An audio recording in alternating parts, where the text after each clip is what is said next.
ساتھ جو آپ کے ساتھ ایک ملک میں رہے ہیں, جنہوں نے آپ کے ساتھ ایک جدوجہد کی تھی پاکستان کے لیے, جو اب تک مسلمان ہیں اور مسلمان رہیں گے, میں پوچھنا چاہتا ہوں آپ فیصلہ کریں ان کے ساتھ آپ کس قسم کے تعلقات چاہتے ہیں, کیونکہ فیصلہ سن لو, کیونکہ فیصلہ آپ کو کرنا ہے. میں یہ غلطی نہیں کروں گا کہ میں فیصلہ کروں. میں کون سی چیز ہوں کہ آپ کا فیصلہ میں کروں؟ اے خدایا, میں کیسے عوام کا فیصلہ میں کر سکتا ہوں؟ اگر جناب آپ کو منظور ہے تو اچھا ٹھیک ہے, اگر منظور ہے تو ٹھیک ہے, نہیں منظور ہے تو جہنم میں جائیں, تو پھر جہنم میں جائیں. ٹھیک ہے, پھر جہنم میں جائے. اچھا ٹھیک ہے, آپ کی بات مان لی, آپ کی بات. سرحد کے اس پار میں خوش آمدید, سواگت دوستو. سب سے پہلے تو آپ سب کا تہہ دل سے شکریہ کہ ہمارے پچھلے پروگرام کو آپ نے بہت ہی عزت بخشی, اسے پیار دیا. ہماری کوشش ہوتی ہے کہ آپ کے سامنے ایسی گفتگو کی جائے جو کہ فیکٹس کے اوپر بیسڈ ہو, حقیقت پہ مبنی ہو. تو آج اسی کڑی میں ایک نیا ایپیسوڈ لے کر میں آپ کے سامنے پھر سے حاضر ہوں. ہم سب جانتے ہیں کہ پاکستان دو قومی نظریے کی بنیاد پر بنا. اسلام کو وہ گلو بنایا گیا جس کے ذریعے ہندوستان کی تقسیم ہوئی, پنجاب اور بنگال کا بٹوارا ہوا, اور دونوں کے دونوں ملک 1947 میں پاکستان بن گئے, جن کو آج ہم بنگلہ دیش اور پاکستان کے نام سے جانتے ہیں. تو آج کا ہمارا موضوع یہ ہے کہ جو ملک اسلام کے نام پر بنا ہو, جس کی قومیت کا تصور مذہب سے ڈرائیو کیا گیا ہو, وہ ملک 25 سال بھی ایک دوسرے کے ساتھ کیوں نہ چل سکا. ہمارے مہمان ہیں پاکستان کے آتھر ارشد محمود صاحب. آپ کے وقت کا بہت بہت شکریہ, اور پروگرام میں آپ کا خیر مقدم ہے ارشد صاحب. جی بہت شکریہ جی. چلیں ہم بات ارشد کرتے صاحب, ہیں. آپ سے پچھلی دفعہ جب بات ہوئی تو میرا بڑا دل کر رہا تھا کہ ایسے بہت سارے ایشوز ہیں جن کے اوپر پاکستان کا جو سوچنے سمجھنے والا طبقہ ہے, جو انٹلیکچوئل طبقہ ہے, آپ کے جیسے آتھر ہیں, وہ آ کر اور فیکٹس کو بیان کریں, نہ ہی کسی کے خلاف نہ ہی کسی کے سپورٹ میں. فیکٹس جو ہوتے ہیں, سچ جو ہے, وہ اپنے آپ میں خدا کی ایک ایسی نعمت ہے جو اپنا راستہ خود بخود طے کر لیتی ہے. ایک ایسے وقت میں بھی جب انٹرنیٹ نہیں ہوا کرتا تھا, یہ سوشل میڈیا نہیں تھا, سچ تب بھی سچ ہی رہا. اور آج تو آپ کے صرف فنگر ٹپس پہ ہے اگر کوئی انسان سچی بات معلومات حاصل کرنا چاہے تو ایک ایسے وقت میں ہم یہ گفتگو کر رہے ہیں جب ہر سال پاکستان کے اندر 16 دسمبر کا یہ جو دن ہے جسے سقوط ڈھاکہ کے طور پہ یاد کیا جاتا ہے, فال آف ڈھاکہ کے طور پہ. تو میں جاننا چاہوں گا کہ آپ پوری اس کی جو ہسٹری ہے, رائٹ فرام ڈے ون, جب سے یہ ملک بنے, مشرقی پاکستان اور مغربی پاکستان, ان میں کیا کچھ ہوا. میں آپ کا اور ہمارے تمام آڈینس ایک اور لیکچر کی آپ سے آج امید رکھتے ہیں سر. تو ہم سنیں گے اور آپ ہمیں جو نالج امپارٹ کریں گے اور ہماری رہنمائی فرمائیں گے کہ جی آخر کر کیا ہوا. چلیں جی بہت شکریہ. ٹھیک ہے, میں آپ کو بتاؤں کہ ہمارے ہاں ایک بک بڑی مشہور ہے چھپی ہوئی, اس کا ٹائٹل ہے مرڈر آف ہسٹری, تاریخ کا قتل. کے عزیز یہ صاحب. ہمارے ایک پروفیسر تھے کے عزیز صاحب, یہ ان کی لکھی ہوئی ہے اور پاکستان میں کافی مقبول ہے. اصل میں یہ کتاب اور اس کا ٹائٹل جو مرڈر آف ہسٹری جو ہے, تو یہ پاکستان پر اس کا جو انطباق ہے وہ بڑا اس طرح ہوتا ہے کہ پاکستان, مجھے ایک ایسے لگتا ہے کہ پاکستان جو ہے وہ ہسٹری کا اور ٹروتھ کا, یہ دونوں کا گریو یارڈ ہے. ہم نے آج تک پاکستان جب سے بنا ہے, پاکستان کی بلکہ موومنٹ سے لے کے آج تک, ہم نے اپنے عوام کے ساتھ سچ نہیں بولا, اور ہسٹری میں جو کچھ ہوا اس کو ہم نے ڈسٹارٹ کیا, اور ہر آنے والی نسل کے ساتھ ہم نے جھوٹ بولا. پاکستان میں جب بچہ پیدا ہوتا ہے تو سب سے پہلے اس کو ایک جھوٹی تاریخ جو ہے وہ پکڑا دی جاتی ہے، اور اسی سے وہ جوان ہوتا ہے، اسی نظریہ اسی جھوٹ کو بیچارہ لے کر. یہ ہمارے ٹیکسٹ بکس کا بھی حصہ ہیں، یہ ہمارے میڈیا کا بھی حصہ ہیں، یہ یہاں پہ چھپنے والی جو کتابیں ہوتی ہیں اس کا بھی یہی جھوٹ تاریخ کے بارے میں جو ہے نا وہ ہمیں ملتا ہے.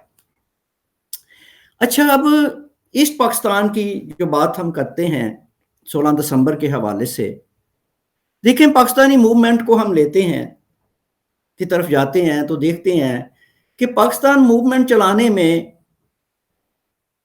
یا تو جس کو ہم یو پی سی پی کے لوگ کہتے ہیں، اردو سپیکنگ مسلمان ہندوستان کے،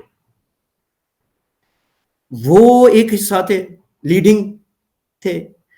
دوسرا بنگال کے مسلمان جو تھے وہ بھی ایک لیڈنگ حصہ تھے. مسلم لیگ کا اجلاس ڈھاکے میں ہوا تھا. اب اور تیسرا جو ان کو اگر کلاس وائز ہم ان کو دیکھیں پاکستان موومنٹ والوں کو، تو وہ سارے کے سارے فیوڈلز تھے، ٹھیک ہے، جس میں آگاہاں بھی شامل ہے. آگاہاں اب دیکھیں کہ پاکستان موومنٹ جو ہے، جو دو قومی نظریے کی بنیاد پر بنائی گئی، جس کی ڈیفینیشن یہ تھی کہ مسلمان ہندوؤں کے ساتھ نہیں رہ سکتے. تو یہ تھا دو قومی نظریہ، لہٰذا ہم مسلمانوں کو ایک الگ سٹیٹ دی جائے. تو خیر اس میں ایک سٹیٹ بن گئی. جہاں پاکستان اب ہے موجود ہے، وہاں کے جو بھی کمپوننٹ ہیں ہمارے بلوچستان، سندھ، پنجاب، ان کی لیڈنگ رول نہیں ہے پاکستان بنانے میں، نہیں رہا. صحیح. اچھا، اب ہم دیکھتے یہ ہیں کہ جب پاکستان بن جاتا ہے تو ڈے ون سے یہ جو ایسٹ پاکستان تھا، جو آج بنگلہ دیش ہے، اس کے ساتھ ڈسکریمنیشن جو ہے وہ شروع ہو جاتی ہے. اب اس کا فیکٹس یہ تھے کہ جغرافیے کے لحاظ سے یہ والا پاکستان جو تھا رقبے کے لحاظ سے یہ بڑا تھا، وہ رقبے کے لحاظ سے چھوٹا تھا، لیکن آبادی اس کی اس پاکستان سے زیادہ تھی. تو جب ون ووٹ کے حساب سے آپ آبادی اپنے کسی ملک کی دیکھتے ہیں تو ظاہر ہے کہ وہ ایک فرد، ایک انڈیویجول ایک ووٹ کے حساب سے ہی میجارٹی کاؤنٹ کی جاتی ہے. اب ہوتا یہ ہے کہ سب سے پہلے ہمارے قائد اعظم جو فاؤنڈر تھے، جو اس ساری موومنٹ کو لیڈ کر رہے تھے، بنگالیوں کو بھی لیڈ کر رہے تھے، انہوں نے سب سے پہلے آ کے پاکستان بننے کے بعد انہوں نے ڈھاکے میں آ کر انہوں نے ایک جلسہ عام میں، پبلک میٹنگ میں انہوں نے آ کے اعلان کیا کہ پاکستان میں جو نیشنل لینگویج ہوگی وہ صرف اور صرف اردو ہوگی. یہ پہلا شاک تھا جو ایسٹ پاکستان کے بنگالی عوام کو ان کے سامنے، یہ صدمہ ان کے سامنے آیا. اور جو ہسٹری بتاتی ہے کہ اسی وقت سے این جلسے کے دوران ہی اس کے خلاف نعرے لگنے شروع ہو گئے، اور دوسرے تیسرے دن تو ڈھاکہ کی یونیورسٹی سے طلبہ اور اسٹوڈنٹس نے جلوس نکالنے شروع کر دیے، پروٹیسٹ. اب آپ اندازہ لگائیں کہ جو ہمارے فاؤنڈر ہیں قائد اعظم صاحب، ان کو اتنا بھی نہیں پتا تھا کہ بنگالی زبان اور بنگالی کلچر جو ہے وہ کیا چیز ہے. ہمارے انڈیا کے ٹوٹل ہندوستان میں اگر کسی زبان کو، اہل زبان کو اگر نوبل پرائز اس وقت تک ملا تھا تو وہ بنگالی زبان تھی، اس کے رائٹر کو ملا تھا نوبل پرائز. لیکن ہمارے قائد اعظم نے کہا کہ اردو جو ہے وہ پاکستان کی نیشنل لینگویج ہوگی. تو اچھا، اب اردو جو زبان ہے یہ پاکستان کے کسی خطے کی زبان نہیں تھی. ایک عجیب پہلو ہے اس کا یہ، اور وہ ہم کے اوپر پورے پاکستان پر وہ ٹھونسی جا رہی ہے. اچھا، یہ ہوا. اب اس کے بعد ڈسکریمنیشن کا ایک لمبا سلسلہ چل پڑا. بنگالی عوام کو انفیریئر سمجھنا، ان کو ریڈیکیول کرنا، ان کو فوج کے لیے، فوج کی جابس کے لیے، اور دیگر جو سیولین ڈپارٹمنٹ محکمے تھے وہاں بھی ان کو ملازمتیں، جابس جو تھیں وہ ایک ہیزیٹیشن کے ساتھ دی جاتی تھی، بہت کم نمبرز تھے ان کے. تو یہ ایک طویل ایک سلسلہ ان کے ساتھ چلا. پھر یہ ہوا کہ ان کو پولیٹیکلی ڈس آرم کرنے کے لیے پیرٹی کا اور 1 یونٹ کا سسٹم انٹروڈیوس کیا گیا. وہ جو آبادی والا چکر تھا کہ ان کی آبادی زیادہ ہے، اس کو ہم نے پیرٹی میں کر دیا کہ ادھر تم اور ادھر ہم، اور ادھر ہم، پیرٹی کہ دونوں ہم برابر ہیں، آپ میجارٹی میں نہیں ہیں. ان کی میجارٹی کی نگیشن کر دی گئی. یہ صدر ایوب کے دور میں ہوا، یہ میرا خیال ہے کہ شاید اس کے دور میں ہوا 1 یونٹ بننا اور پیرٹی میں اس کو لینا. اچھا، اب یہ ہوتا یہ ہے کہ بنگالی عوام جو ہیں پہلے اردو پہ پروٹیسٹ کرتے ہیں، پھر اردو پہ تھوڑا سا کمپرومائز بنگالی زبان پہ کر لیا گیا کہ اٹ از اوکے، دو لینگویج ہوں گی، ٹھیک ہے. اچھا، اب یہ سارا کچھ، اور پولیٹیکلی ان کو جو تھا ان کے حقوق جو تھے، اور انہوں نے ایک محرومی کا احساس ان کے اندر، بنگالی عوام کے اندر پیدا ہونا شروع ہو گیا. اب ان کا یہ جو مجیب الرحمان تھا، وہ جب ینگ ایج میں تھا تو وہ جب ہمارے ہاں الیکشن ہوئے تھے، فاطمہ جناح نے اپوزیشن لیڈر کے طور پہ وہ الیکشن میں کھڑی ہوئی تھی. پاکستانی پریزیڈنٹ کا الیکشن تھا جنرل ایوب کے مقابلے میں. تو جو مجیب الرحمان تھا وہ ڈھاکے میں، ایسٹ پاکستان میں، وہ اس کا پولیٹیکل ایجنٹ تھا فاطمہ جناح کا، ٹھیک ہے. اب دیکھیں کہ یہ چیزیں آگے بڑھتی چلی جاتی ہیں، تو ہم نے ہر طرح کی کوشش، جو ڈومینیشن تھی وہ یہاں کا پنجابی کہہ لیں اور اردو سپیکنگ جو آئے تھے وہاں انڈیا سے، اردو سپیکنگ الیٹ اور پنجابی الیٹ، جس میں میجر رول پاکستان آرمی کی اسٹیبلشمنٹ تھی، ٹھیک ہے جی. اب وہ ساری ان کے ساتھ، اب آ جاتا ہے 1970-71 کا زمانہ آ جاتا ہے، ٹھیک ہے جی. یہاں پہ پہلی بار وہ 1 یونٹ ٹوٹ جاتا ہے اور پیرٹی کا سسٹم بھی ٹوٹ جاتا ہے.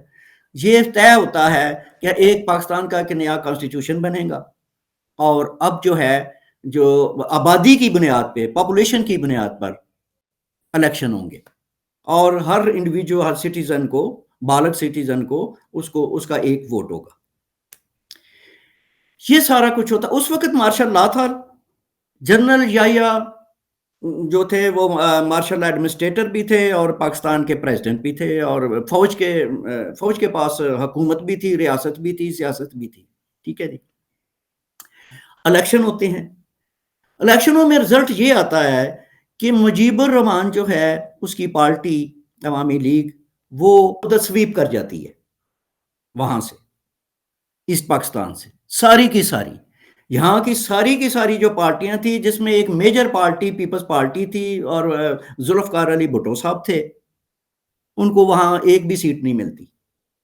شاید میرا خیال ہے 2 سیٹیں تھی، کسی اور کو ملی تھی اس کے علاوہ. اب یہ ہوا کہ پارلیمنٹ جب سامنے آتی ہے تو سیدھی سی بات ہو گئی کہ میجارٹی ممبر جو ہیں نیشنل اسمبلی میں، وہ ایسٹ پاکستان کے یعنی کہ بنگالی ہوں گے. اچھا، اس سے پہلے جو تھا مجیب الرحمان، وہ ایک 6 پوائنٹس اس کو کہتے ہیں، وہ ایک مینیفیسٹو دے چکا تھا. وہ اس شرط پہ کہ اگر پاکستان نے باقی رہنا ہے تو 6 پوائنٹس جو ہیں، ان کی بنیاد پہ پاکستان جو ہے نا وہ باقی رہے گا. اچھا، 6 پوائنٹس وہ تھے، اس کا مطلب ایک پروونسز کو اٹانومی دینا تھا. اور آپ لگا لیں کہ ایک طرح کی اگر کمزور بھی ہم کریں فیڈریشن کو، تو وہ ایک کنفیڈریشن، دونوں بازوؤں کی ایک کنفیڈریشن کو ایک اس کی پرپوزل تھی. لیکن وہ بھی بہرحال نیگوشیبل تھی کافی حد تک، وہ سافٹ تھا عوامی لیگ جو تھی. اچھا، اب ہوتا یہ ہے کہ اپنا وہاں پہ ہم وہ جو الیکشن ہے اس کا جو رزلٹ سامنے آتا ہے تو پاکستانی آرمی اسٹیبلشمنٹ بھی اور پاکستانی پولیٹیکل پارٹیز بھی اس کو تسلیم کرنے سے انکار کر دیتی ہیں ان الیکشن کے نتائج کو. اس کا پارلیمنٹ کا پہلا اجلاس بلایا ہی نہیں جاتا, اور ایک بار جب بلایا گیا تو کیا ہوا کہ ہمارے ہاں جو بھٹو صاحب تھے انہوں نے یہ تک کہہ دیا کہ جو ڈاکے میرا ممبر جو ڈاکے جائے گا اس کی ٹانگیں توڑ دی جائیں گی.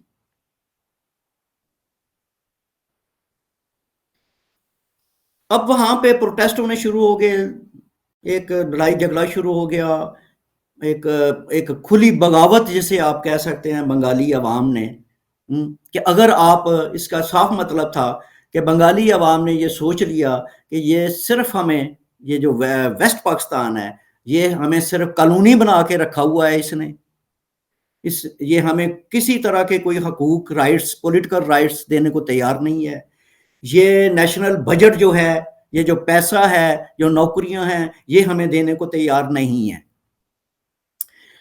تو یہ سب کچھ وہ اس دوران ایک کنفرنٹیشن جو ہے وہ بننے شروع ہو جاتی ہے. وہ عوامی لیگ کا مطالبہ ہوتا ہے کہ نیشنل اسمبلی کا اجلاس بلایا جائے. ہماری جو ملٹری لیڈرشپ ہے وہ بھی اجلاس نہیں بلا رہی تھی, پتا تھا کہ ان کی تو وہ تو میجارٹی ہے, ہمیں ان کو جو ہے فیڈرل جو ہے گورنمنٹ اس میں بنگالی جو ہے وہ وزیر اعظم بن جائے گا, اور وہ اپنے جو 6 نکات ہیں اس کے مطابق نیا کانسٹیٹیوشن بنا دیں گے. تو یہ سب کچھ ہوا. اب وہاں پہ انہوں نے یہ فیصلہ کیا. اچھا میں آپ کو ایک بات بتاؤں کہ کہیں نہ کہیں ہماری ملٹری اسٹیبلشمنٹ جو تھی, یا پنجابی آپ اسٹیبلشمنٹ کہہ لیں پنجاب کی, ان کے اندر ایک بات نا بڑے پاکستان بننے کے آغاز سے ہی جب یہ زبان کا مسئلہ سامنے آیا اور بنگالی نیشنلزم کے جو سینٹیمنٹس ہیں وہ سامنے آئے, تو کہیں ہماری جو اسٹیبلشمنٹ تھی اس کے اندر یہ خیال پیدا ہونا شروع ہو گیا تھا کہ پاکستان جو ہے یہ جو 2 بازوؤں والا پاکستان بنا ہے اور جس کے درمیان 1000 کلومیٹر سے زیادہ کا فاصلہ ہے, بیچ میں سو کالڈ ایک دشمن ملک ہے,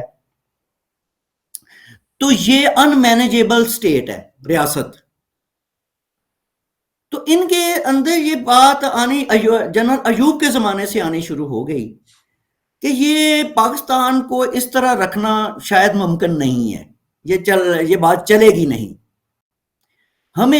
ہماری جو اسٹیبلشمنٹ تھی وہ چاہتی تھی کہ پاکستان ان کو ایک مینیجیبل سٹیٹ اور ایک کمپیکٹ پاکستان ملے جس پہ وہ رول کر سکیں ایزیلی, آسانی سے اس کو کنٹرول کر سکیں. ایسٹ پاکستان کے ہوتے ہوئے یہ مسلسل ایک پرابلم چلی آ رہی تھی, وہ ایک نیو سینس تھی ایسٹ پاکستان ہمارے لیے. تو ایک ان کے سب کانشنس میں یا اندر کھاتے کہیں نہ کہیں یہ چیز چلی آ رہی تھی کہ ایک نہ ایک دن ایسٹ پاکستان کو ہمیں علیحدہ کرنا پڑے گا. تو انڈر کرنٹ یہ بھی چیزیں چل رہی تھی. اب جب یہ 71 میں ایک کھلا کانفلکٹ جو ہے ادھر ایسٹ پاکستان کے بنگالی عوام کی کھلی بغاوت اور کھلا پاکستان سے انکار کہ ہم پاکستان کے ساتھ نہیں رہنا چاہتے, بس بہت ہو گیا, ٹھیک ہے. اب وہ جو تھا انہوں نے یہ ہوا ویسٹ پاکستان کی ملٹری لیڈرشپ نے اور پولیٹیکل لیڈرشپ بھی شامل تھی اس میں, ذوالفقار علی بھٹو کی پارٹی بھی اس شامل تھی اس خیال سے کہ بنگالیوں کی جو بغاوت ہے اس کو ملٹری آپریشن کے ذریعے سپریس کر دیا جائے. اب آپ کو پتا ہے ملٹری آپریشن سے کیا مراد ہوتی ہے؟ سیدھی سی بات ہے کہ اپنے عوام پر فوج جو ہے وہ دوڑا دی جائے، اس کو گنیں توپیں پکڑا دی جائیں اور کہا جائے کہ جو بھی ملک کے خلاف ہو، جو بھی حکومت کے خلاف ہو، اس کو مار دیا جائے۔ فوج تو فوج ہوتی ہے۔ جی جی اب اس کے لیے ہم نے جنرل ٹکا ہاں کو بھیجا، ٹھیک ہے، مجیب الرحمان کو گرفتار کر لیا جاتا ہے، ٹھیک ہے، اور جنرل ٹکا ہاں کو کہا گیا کہ جا کے وہاں پہ ملٹری آپریشن کے ذریعے جو ہے اس بنگالیوں کی جو بغاوت ہے اس کو کچل دو۔ اب دیکھیں کہ میں آپ کو بتاؤں، مجھے اس وقت یاد آ رہا ہے وہ جو پچھلے دنوں اپنا ہمارے بلاول بھٹو زرداری صاحب نے مودی صاحب کو بوچڑ کہا تھا۔ ان کو یاد ہونا چاہیے کہ ان کے نانا کا جو پیارا ترین جرنیل تھا نا، جنرل ٹکا ہاں، اس کو بوچر آف بنگال کہا جاتا ہے۔ صحیح ہے۔ بنگالی جو ہیں اس کو ان کا قتل عام کرنے والا۔ ان کے بارے میں جنرل ٹکا خان نے کہا تھا کہ میں اس قوم کی نسل بدل دوں گا۔ جی، میں یہ آپ کے ساتھ بات کرنے ہمیں والا تھا کہ دیکھیں کہ اور اس وقت جب آپریشن ملٹری آپریشن شروع ہو جاتا ہے تو ڈھاکے سے ہمارے بھٹو صاحب آتے ہیں، اسلام آباد میں اترتے ہیں اور آ کر کہتے ہیں کہ اللہ کا شکر ہے پاکستان بچ گیا، جبکہ وہ دن تھا، وہ آپریشن کا آغاز تھا جب پاکستان اب ٹوٹنے کے پروسیس میں چلا گیا تھا، ٹھیک ہے۔ تو یہ سب کچھ ہوا۔ اب ہمارے اس کے بعد جنرل ٹکا ہاں کے بعد جنرل نیازی جاتا ہے۔ اب جو چیزیں کوٹ کی جاتی ہیں، ہمیں بتائی جاتی ہیں، وہ یہ ہے کہ وہاں سچویشن کیا ہے کہ ایک قتل عام شروع ہو چکا ہے بنگالی عوام کا۔ بنگالیوں کے جو دانشور انٹلیکچوئلز، رائٹرز، پوئٹس، ان کے لائرز، جہاں جہاں انٹیلیجنسیا تھا، ان کی لسٹیں بنا کے ان کو قتل کرنے کا آرڈر جاری ہو چکے تھے۔ ادھر انہوں نے ایک مکتی بانی نام کی بنگالیوں نے ایک ملیشیا بنا لی تھی پاکستانی فوج سے لڑنے کے لیے۔ ہماری ملٹری لیڈرشپ نے وہاں پہ الشمس اور بدر کے نام سے پرو پاکستان ملیشیا بنا لی، ان کو اسلحہ سپلائی کرنا شروع کر دیا، یعنی کہ سول وار کی طرف بھی ملٹری وار بھی ہو رہی ہے، ملٹری آپریشن بھی چل رہا ہے، ساتھ دونوں طرف سے ملیٹنٹ جو ہیں وہ بنائے گئے مسلح، اور وہ بھی ایک دوسرے کا قتل عام کرنے لگ گئے۔ وہاں پہ یہ جو ملیشیا پرو پاکستان بنائی گئی وہ زیادہ تر بہاریوں پہ مشتمل تھی، جو بہار سے پارٹیشن کے وقت آپ کے صوبہ بہار سے مسلمان جو تھے، دو قومی نظریے والے، وہ ادھر آ گئے تھے، ان کے قریب بنگال ان کے قریب تھا، تو وہاں آ کے وہ سیٹل ہو گئے تھے۔ وہ ہمیشہ پرو پاکستان رہے اور ان کا آئیڈیالوجیکلی وہ جو تھے وہ ہماری جماعت اسلامی جو ہے اس کے قریب رہے۔ تو وہ جو بہاری تھے انہوں نے ہماری ملٹری اسٹیبلشمنٹ ہے ان کے ایجنٹ کا کام کیا۔ اب دیکھیں کہ یہ ایک کھلا ایک سول وار شروع ہو چکی ہے، جس میں ایک organised military army, national army جو ہے وہ ایک پورے ملک کے اوپر جو ہے وہ اس پہ آپریشن کر رہی ہے۔ اب ہوتا یہ ہے کہ جو ایک نیچرل چیز ہے کہ بنگالی عوام جو ہیں وہ اس سول وار سے اور اس فوجی آپریشن سے بچنے کے لیے سرحد پار کر کے انڈیا کے علاقے کی طرف جو ویسٹ بنگال تھا اس طرف مہاجرین جانے شروع ہو گئے۔ جیسے دنیا کے ہر جہاں بھی سول وار ہوتی ہے یا جنگ کی اس طرح کی سچویشن ہوتی ہے، آبادی منتقل ہوتی ہے، لوگ بیچارے اپنی جان بچانے کے لیے بھاگ جاتے ہیں۔ وہاں پہ اب قافلے بنگالی عوام کے ایسٹ پاکستان سے انڈیا کی بارڈر کو کراس کر کے وہاں پناہ لینے کے لیے چلے گئے اور وہاں ظاہر ہے کہ کیمپ بننے شروع ہو گئے ہوں گے، ان کے مہاجر کیمپ بننے شروع ہو گئے۔ اب یہ ہے کہ یہ ساری چیزیں جب ہوتی گئیں ادھر ہمارے ہاں، اب دیکھیں کہ اس کو کنٹرول، اس بغاوت کو کنٹرول کرنے کے لیے، دیکھیں بغاوت جو ہوتی ہے نا دو طرح کی میرے خیال میں ہوتی ہے۔ ایک بغاوت ہوتی ہے کہ چند لوگ، ایک گروہ، سلطن گروہ بغاوت کرے کسی ریاست کے خلاف۔ ایک بغاوت ہوتی ہے 100% سارے کے سارے عوام اور لوگ ہی باغی ہو جائیں، تو پھر سٹیٹس قائم نہیں رہ سکتی، اس کا کوئی حل نہیں ہوتا۔ جب 100% لوگ جو ہیں وہ کسی اپنی ریاست کے خلاف ہو جائیں، وہ کہ نہیں ہم تو آزادی چاہیے، ہم تو الگ ہونا چاہتے ہیں، تو پھر ظاہر ہے پھر چیزیں کنٹرول نہیں ہوتی۔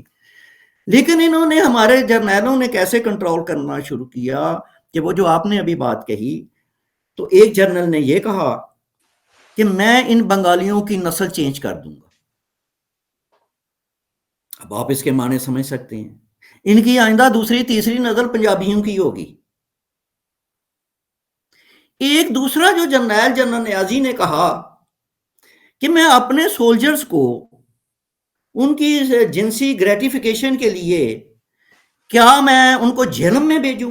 ایگزیکٹلی ٹھیک ہے جی، یہ کہا تھا ایگزیکٹلی۔ میں تھوڑا سا لوگوں کو کے لیے آسان کر دوں کہ ہمارے سولجرز کو کیا میں سیکس کرنے کے لیے انہیں میں جہلم بھیجوں جو یہاں سرو کر رہے ہیں؟ ظاہر سی بات انہوں نے تو یہاں سیکس کرنا ہے، which literally meant کہ انہوں نے بنگالی خواتین کا ہی بنگالی ریپ کرنا تو ہے۔ یہ دیکھیں کہ سیدھی سی بات نکلتی ہے کہ وہاں پہ بنگالی عورتوں کا ریپ شروع ہو گیا۔ یہ ڈاکومنٹڈ چیزیں ہیں، انٹرنیشنل پریس کی بھی، انٹرنیشنل رپورٹس کی بھی، اور ہمارے ہاں جو بعد میں حمودہ رحمان کمیشن بنا تھا اس میں بھی یہ چیزیں موجود ہیں۔ اور نیچرل وارز میں ہوتا بھی یہی ہے۔ وار ایک بروٹل چیز ہوتی ہے، فوجیں جو ہوتی ہیں بہت خوب۔ یہ کوئی یہ ہیومینیٹیرین ایکٹ نہیں ہوتے یہ، اور ہمیشہ دنیا کی وار جہاں کہیں ہوئی ہے، ورلڈ وارز بھی آپ لے لیں، وہاں بھی عورتوں کا ریپ، اور ایک ویکر جو کمزور ہوتا ہے وہ مارا جاتا ہے۔ تو کسی بھی جنگ کی حالت میں عورت ایک کمزور صنف ہے۔ تاریخ گواہ ہے اس کے اوپر ارشد صاحب، صدیوں سے یہی ہوتا ہے۔ جی جی، تو وہاں پہ آپ خود اندازہ لگا لیں کہ ایک نسل بدل رہا ہے بنگالی عوام کی، ایک سائڈ پہ ان کی عورتوں کو ریپ کیا جا رہا ہے، تیسرا ان کے تمام انٹلیکچوئلز، انٹیلیجنسیا کا قتل عام ہو رہا ہے، اور سڑکوں کے اوپر گلیوں میں جو ہے وہ سول وار بھی ہو رہی ہے، اور ان کی مکتی بانی پاکستان آرمی کے ساتھ بھی لڑائی لڑ رہی ہے۔ ٹھیک ہے جی۔ دوسری چیز جو سب سے بڑے ہے کہ ہم نے اس مکمل طور پہ پاکستانی اسٹیبلشمنٹ نے ان کو پولیٹیکل رائٹ دینے سے انکار کر دیا۔ ڈیموکریٹک رائٹ جو ان کا بنتا تھا ودن پاکستان، اس سے انکار کر دیا کہ آپ ہمارے کنٹرول کے اندر ہی رہیں گے، آپ سیکنڈ کلاس سٹیزن ہوں گے، آپ ہماری کالونی ہوں گے، ہم آپ کو رنگ اور نسل اور زبان کے نام پہ آپ کی تضحیک اور آپ کا مذاق اڑائیں گے اور آپ کو گھٹیا قرار دیں گے۔ تو جناب اس طرح آپ نے پاکستان کے ساتھ رہنا ہے۔ میں اس میں ایک بات جوڑنا چاہتا ہوں، بڑی چھوٹی سی۔ آپ نے بنگالی خواتین کے اوپر جو جنسی تشدد کیا گیا اس کی کچھ باتیں کہیں، تو جن لوگوں کو نہیں پتا وہ تھوڑا سا اس ایک ٹرم میں آپ کو بتانے لگا ہوں۔ میں چاہوں گا کہ آپ اس کو سرچ کریں کہ اس کے بنگلہ دیش میں آج کیا معنی ہے، اور وہ ٹرم ہے ویرانگنا۔ ہم جیسے ہندی میں کہتے ہیں ویرانگنا، یعنی وہ عورت جو ویر ہو، جو بہادر ہو، اس کو ہندی میں ویرانگنا کہتے ہیں، بنگالی میں ویرانگنا کہتے ہیں۔ تو بنگلہ دیش کے اندر جو خواتین ہیں ویرانگنا جن کو کہا جاتا ہے، اگر آپ ان کے بارے میں پڑھیں گے تو یہ وہ خواتین ہیں جن کے جو ہے ساتھ میں جنسی جو ہیں ریپ، سوری ٹو سے، I have to use this word, ان کے ساتھ ریپ کیا گیا، معاف کریں، ان کے ساتھ ریپ کیا گیا۔ آج بھی وہ اپنی ایک ہوتا ہے نا ایک سوسائٹی اپنی اس کلاس کو جو ہے حقارت کی نظر سے دیکھتی ہو یا ان پہ کہتی ہو کہ نہیں یار یہ بالکل نیگلیکٹڈ وہ ہیں عورتیں، ان کے ساتھ میں ایسا کچھ ہوا ہے.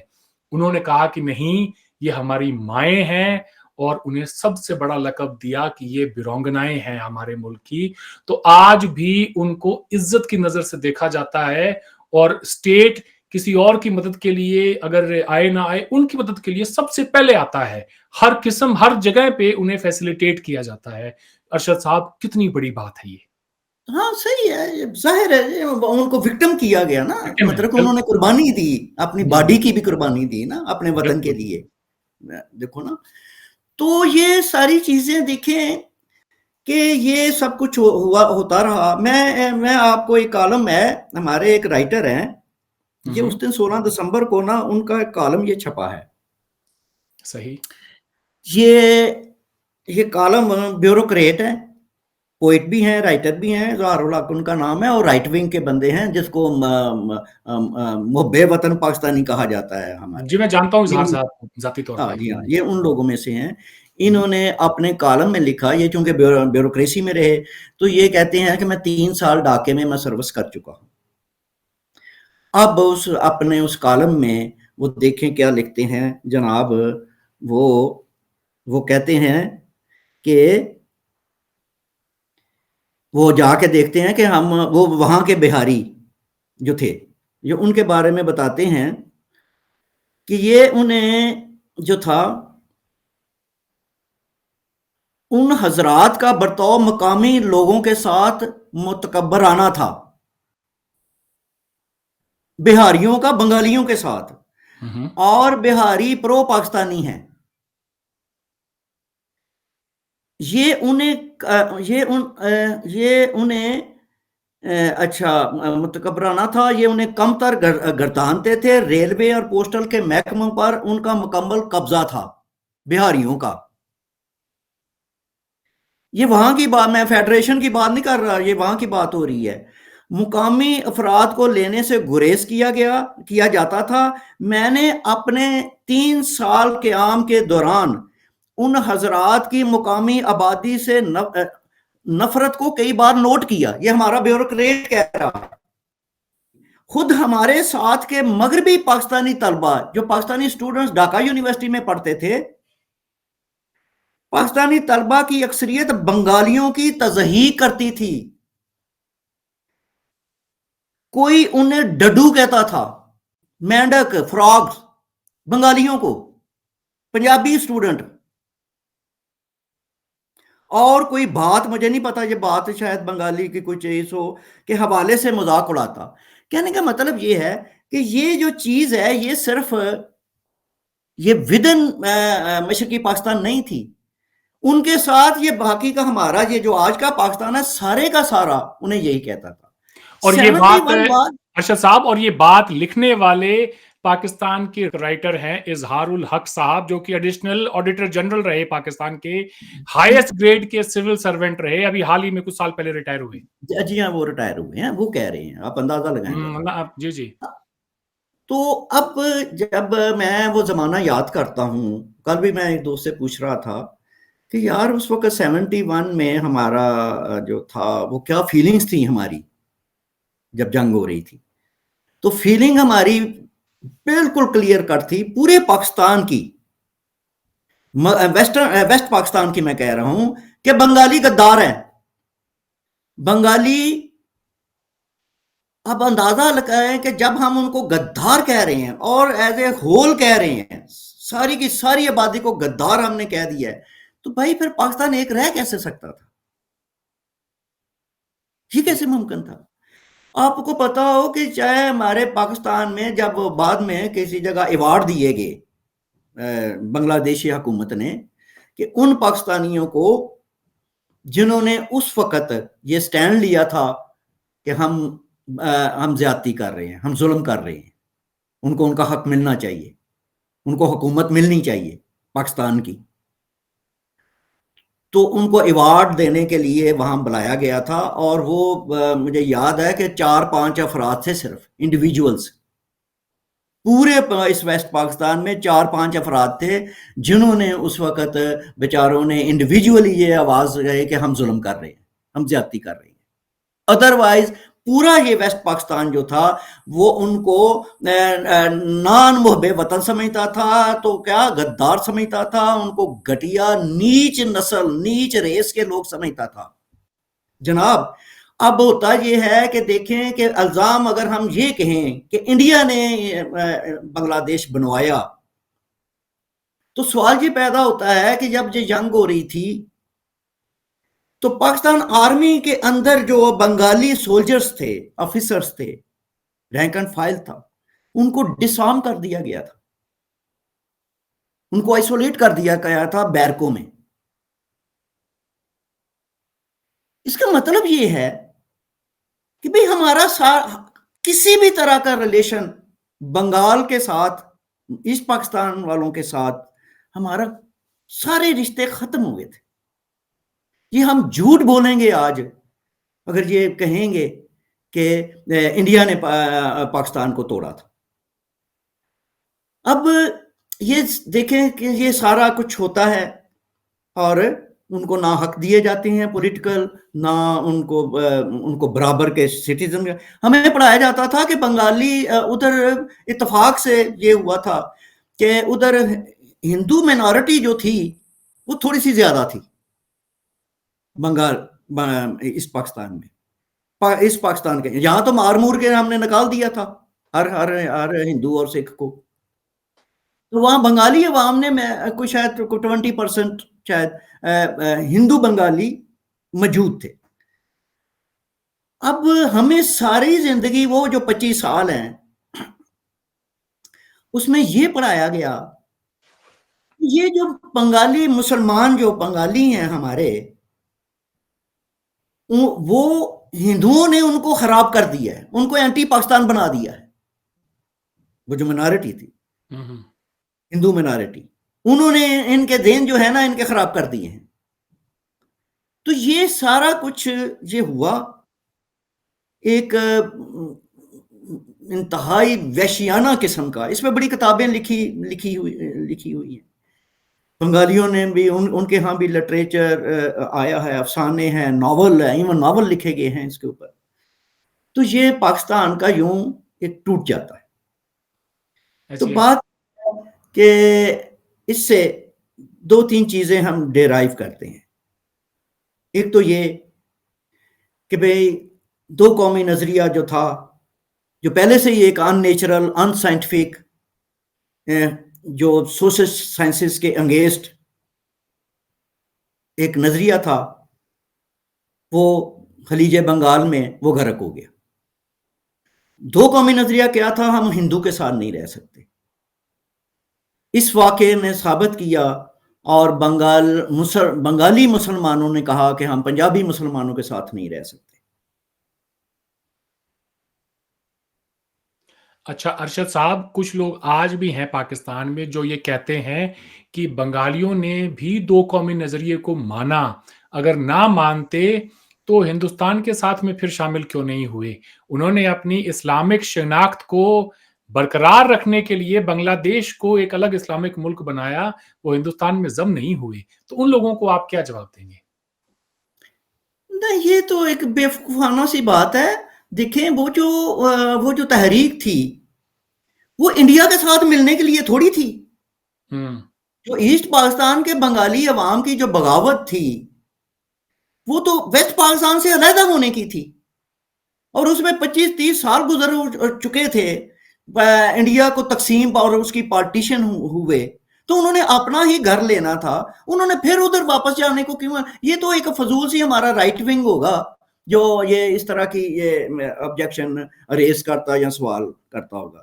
یہ بالکل اللاجیکل قسم کی چیز ہے کہ بھئی انہوں نے ادھر کیوں جانا تھا؟ بھئی وہ انہوں نے خود اپنی آزادی لینی تھی، اپنا وطن.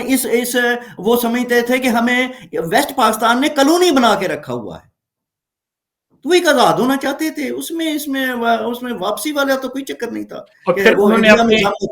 اور کیا انڈیا ان کو لے بھی لیتا؟ نان سینس ہے. انڈیا نے بلکہ دیکھیں نا، انڈیا نے اپنے بڑا دل کہہ لیں بڑا دماغ کہہ لیں یا ان کی دور رسی کہہ لیں ان کی، کہ انڈیا نے اس جو پاکستان علیحدگی ہے یا بنگلہ دیش کی فارمیشن ہے، اس میں انہوں نے ایک ایڈمنسٹریٹو رول ادا کیا، ایک سپروائزری کا رول ادا کیا، ٹھیک ہے، بلکہ انہوں نے پاکستانیوں کو جو سولین تھے یا پاکستانی فوج تھی، انڈین آرمی نے ان کو بنگالی عوام کے ریونج سے، ان کے انتقام سے بچایا تھا۔ یہ جو سرنڈر کا ہوا تھا، یہ ان کو ہمیں گارنٹی دی گئی تھی پاکستان آرمی کو اور ہمارے باقی کے پاکستانی جو سولین تھے، کہ ان کو انڈیا جو ہے وہ ان کو پروٹیکٹ کرے گا۔ ایسا ہی ہے۔ ادروائز تو وہ یہ جو ہمارے سے یہ وہاں بنگالی عوام ہی ان کو مار دیتے۔ تو اس لیے انڈیا کی دیکھیں کہ سو کارڈ دشمن ہونے کے باوجود بھی اس کا یہ میں سمجھتا ہوں کہ ایک کریکٹر تھا کہ وہ واپس چلا گیا اور اس نے بنگلہ دیش کو ایک سوورن سٹیٹ کے طور پہ تسلیم کر لیا، اس نے کوئی اس پہ قبضہ نہیں کیا۔ تو یہ انڈیا کا تو رول جو تھا یہ بنتا ہی نہ یہ ایسٹ پاکستان کے جو لوگ تھے نہ وہ انڈیا جانا چاہتے تھے، یہ تو ان کا کوئی مطالبہ نہیں تھا، کیا ان کا یہ پولیٹیکل مطالبہ تھا ہم نے انڈیا کے ساتھ ملنا ہے؟ تو اس لیے میرا خیال ہے کہ یہ سوال بالکل فضول قسم کا سوال ہے، ٹھیک ہے، بالکل۔ لیکن ان لوگوں کو جواب دینا ضروری تھا ارشد صاحب جو یہ سوال اٹھاتے ہیں۔ ہاں صحیح ہے۔ اب دیکھیں کہ بنگلہ دیش کے ساتھ دیکھیں یہ سب کچھ ہو گیا، اب اور بھی 50 سال گزر گئے ہیں اس سارے واقعے کو۔ دیکھیں آج اس کا ہمیں چاہیے یہ تھا، ہم ویسٹ پاکستان والوں کو یا آج کا جو پاکستان ہے، ہم 2-3 کام کرتے۔ پہلی بات تو یہ ہے کہ اپنے عوام سے، اپنے بچوں سے جو پیدا ہوتے ہیں پاکستانی آنے والی نسلوں کو ہم جھوٹ نہ بولتے، بہت خوب۔ ان کو یہ سارا واقعہ سناتے کہ یہ ہم سے غلطیاں ہوئی ہیں، یہ ہم نے غلط فیصلے کیے، ہم نے ایک پاکستان بن کے ہم نہیں رہے، ٹھیک ہے، ایک نے دوسرے کو اپنے نیچے لگا کے رکھنا چاہا۔ ایک تو یہ سچ بولا جاتا، دوسرا سچ یہ بولا جاتا کہ ہم جو ہیں یہ 2 قومی نظریہ جو ہے اس کو الوداع کہتے۔ بڑا اچھا موقع تھا، بہت اچھا موقع تھا یہ 71 کا، کہ ہم کہتے کہ بھائی یہ جو ہے یہ اب ہم اس کی ہمیں کوئی ضرورت نہیں ہے، یہ خود بہت ہی فوت ہو گیا ہے، یہ خود بہت ہی فوت ہو گیا ہے، ثابت ہو گیا ہے، اس اوکے، اب ہم ایک پاکستانی بن کے جو ہیں، ایک قوم بن کے، ایک نیشن بن کے ہم رہیں گے۔ تیسری بات یہ کرتے کہ انڈیا سے دشمنی کا خاتمہ کرتے، بجائے ہم یہ کہتے، اب اگر دیکھیں اب ہمارا موقف اگر یہ ہم بناتے ہیں کہ انڈیا نے پاکستان کو توڑا، پہلے تو بات ہے یہ فیکٹس کے خلاف ہے۔ دوسری بات یہ ہے کہ اگر انڈیا نے پاکستان کو توڑا تو پھر 2 پرابلم بن جاتے ہیں۔ ایک پرابلم یہ بنتا ہے کہ جناب ہم اپنی اسٹیبلشمنٹ کو کہیں گے کہ جناب آپ پاکستان کا دفاع بھی نہیں کر سکے، آپ کس مرض کی دعا تھے بھائی؟ ایک دشمن ملک نے ہمارا ملک ہی توڑ دیا، تو آپ کیا کر رہے تھے بھائی؟ آپ کا کیا رول ہے؟ آپ کو کس لیے بنایا ہوا ہے؟ ٹھیک ہے نا؟ تو لہذا انڈیا پہ الزام لگانا خود ہمارے خلاف جاتا ہے کہ اس نے ہمیں توڑا۔ دوسری بات یہ کہ جب آپ دشمن بناتے ہیں تو پھر دشمن نے دشمنی کرنی ہوتی ہے۔ ہمیں یہ سبق سیکھنا چاہیے تھا کہ یار دشمن نہیں بنانے چاہیے، اور ازلی اور ابدی دشمن تو بالکل ہی نہیں بنانا چاہیے۔ بہت خوب۔ ہمسایوں کے ساتھ اچھے تعلقات، دشمن نے دشمنی کرنی ہوتی ہے، محبت نہیں کرنی ہوتی، اور ہم نے بھی کہ انڈیا کے ساتھ کبھی محبت نہیں کی۔ اگر وہ سازشیں کرتا ہے تو ہم بھی سازشیں ہی کرتے رہے ہیں، ہم کو پیار تو نہیں نا لٹاتے رہے۔ تو اس لیے ہمیں یہ ایک سبق ملتا تھا کہ ہم 71 کے بعد ہم انڈیا کے ساتھ دشمنی کا بھی خاتمہ کرتے، کہ اب ہم مزید جو ہے یہ تجربے ہم کر چکے ہیں، یہ تجربے خودکشی کے تجربے ہیں، اور اس کا ہم ایک اور کام یہ کرتے کہ بنگالی عوام سے ایسٹ جو بنگلہ دیش ہے آج کا، اس سے معافی مانگتے، کھلے دل سے معافی مانگتے، ان کو کہتے کہ جو ہوا غلط ہوا, ہم سے زیادتی ہوئی, آپ خوش رہیں. وہ جو الفاظ پاکستان میں واجپئی صاحب نے آ کے لکھے تھے پاکستان کے لیے, وہ ہمیں ڈھاکہ میں جا کے لکھنے چاہیے تھے بہت خوب. بنگلہ دیش کے عوام کے لیے, کہ بھئی آپ کو مبارک ہو, آپ کا ملک, اپنی ساورنٹی آپ کو مبارک ہو, آپ ترقی کریں, ہمارے ساتھ اچھے ریلیشن رکھیں. ہم ایک زمانے میں بھائی تھے, اس ہو کے الگ ہو گئے ہیں. آج دیکھیں کہ پاکستانی لیڈرشپ جو ہے بنگلہ دیش کی لیڈرشپ کے ساتھ بیٹھ نہیں سکتی. ڈسکمفرٹ ہے نا, دونوں رہتے ہیں. ہمارے بنگلہ دیش کے ساتھ کوئی تعلق نہ ہے, کوئی ریلیشن نہیں ہے, بالکل نارمل سے جو فارمل سے ہوتے ہیں, بس وہی ہے. کبھی اکٹھے ساتھ نہیں بیٹھے. کیوں؟ اس لیے کہ اندر گلٹ ہے, جرم ہے ہم نے. تو یہ چیزیں جو تھیں, ہم نے آئی نہیں ہے. اربن جی, پاکستان بدقسمتی ہے, ہم کبھی آئے ہی نہیں ہے پازیٹیو سائٹ کی طرف. ہماری جو لیڈرشپ ہے اس نے نہیں, وہ بھی نہیں آئی, پاکستان کے عوام بھی نہیں آئے کہ ہم سوچیں, اپنی غلطیوں سے سیکھیں, لرن کریں, اور ملک کو ایک پیسفل ملک کو, ایک پراسپر ملک کو آگے لے کے ہم چلیں, اور سب کے ساتھ دوستی ہو, آنا جانا ہو, ریلیشن ہو. یہ ساؤتھ ایشیا جو ہے یہ وہ ڈیولپ کرتا, وہ ترقی کرتا. ہم یورپین یونین کی طرح, ہمارے بارڈر جو تھے وہ پاسپورٹ کے بغیر چلتے ہونے چاہیے تھے سارے ساؤتھ ایشیا میں. سارک کا جو منصوبہ تھا وہ دیکھیں, پاکستان وہ اس کو بہت اچھا کانسیپٹ تھا, اس کو جو ہے پاکستان انڈیا کی دشمنی کھا گئی اس پیکٹ کو. وہ ایک بیکار, ایک ٹکڑا سا بیکار سی چیز بن کے رہ گیا, صرف ہماری دونوں کی دشمنی کی وجہ سے. تو یہ چیزیں ہیں اب, لیکن ہم ڈٹے ہوئے ہیں. اس لحاظ سے ہم الٹ کر رہے ہیں. الٹ یہ کہ جس طرح ہم نے اس پاکستان کو, عوام کو, ان کو پولیٹیکل رائٹس نہیں دیے تھے, ان کو اپنی لیڈرشپ کو چننے کا حق دینے سے ہم نے انکار کیا تھا.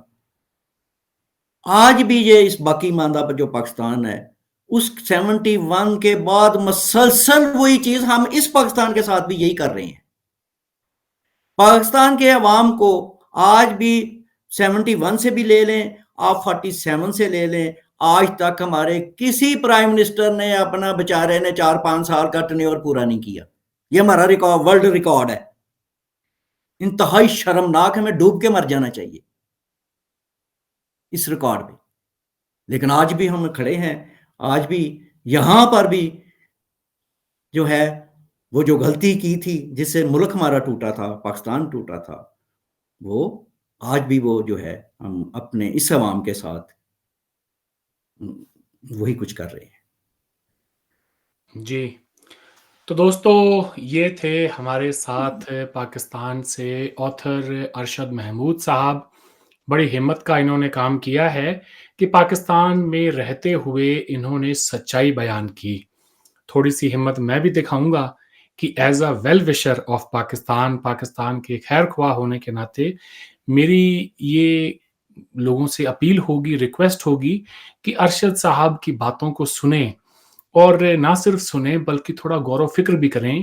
یہ جاننے کی کوشش کریں کہ یہ انسان جو ہمارے بڑے ہیں, ہماری سوسائٹی کا ایک بہت بڑا اثاثہ ہیں, یہ ہمیں کچھ بتانے کی کوشش کر رہے ہیں تاریخ کے حوالے سے کہ ماضی میں ہم سے بہت غلطیاں ہوئیں, لیکن اب وقت آ چلا ہے کہ ان غلطیوں سے ہم کوئی سبق لیں. عقل مند قومیں جو ہوتی ہیں وہ اپنی غلطیوں سے سبق لیتی ہیں اور پھر وہ آگے بڑھتی ہیں اس وعدے کے ساتھ کہ ان غلطیوں کو پھر سے نہیں دہرائے گی. بدقسمتی سے ارشد محمود صاحب کی باتیں بہت ہی کڑوی ہیں مگر سچی ہیں. امید کرتا ہوں کہ پاکستان تاریخ سے کوئی سبق لے گا اور ایک خوشحال ملک کے طور پہ آنے والے سالوں میں ہمیں دیکھنے کو ملے گا, جس کے تعلقات تمام ہمسایوں کے ساتھ اچھے ہوں گے. خصوصاً بحیثیت ایک ہندوستانی کے میری خواہش ہوگی کہ کوئی ایسا دن ہم دیکھیں کہ جب کوئی دلی میں رہنے والا شخص یہ کہے کہ دل کر رہا ہے کچھ دنوں کے لیے لاہور میں رہ کر رہوں, اور وہ بڑی آسانی سے آ جا سکے, اور ارشد صاحب جیسے جو ہمارے دوست ہیں وہ بھی ہمارے یہاں پر آ سکیں, ہم ایک دوسرے کی مہمان نوازی کو انجوائے کر سکیں۔ اسی پازیٹیو نوٹ کے ساتھ آج کے پروگرام کو یہیں ختم کرتے ہیں۔ ارشد صاحب، آپ نے وقت دیا، آپ کا بہت بہت شکریہ۔ آپ سے پھر بات ہوگی۔ خدا حافظ۔ خدا حافظ، بہت شکریہ، تھینک یو۔ اور ایک شعر عرض کرتا ہوں، ہنسی آنکھوں مدھر گیتوں کے سندر دیس کو کھو کر، ہنسی آنکھوں مدھر گیتوں کے سندر دیس کو کھو کر میں حیران ہوں وہ ذکر وادی کشمیر۔ ہنسی آنکھوں مدھر گیتوں کے سندر دیس کو کھو کر میں حیران ہوں وہ ذکر وادی کشمیر کرتے ہیں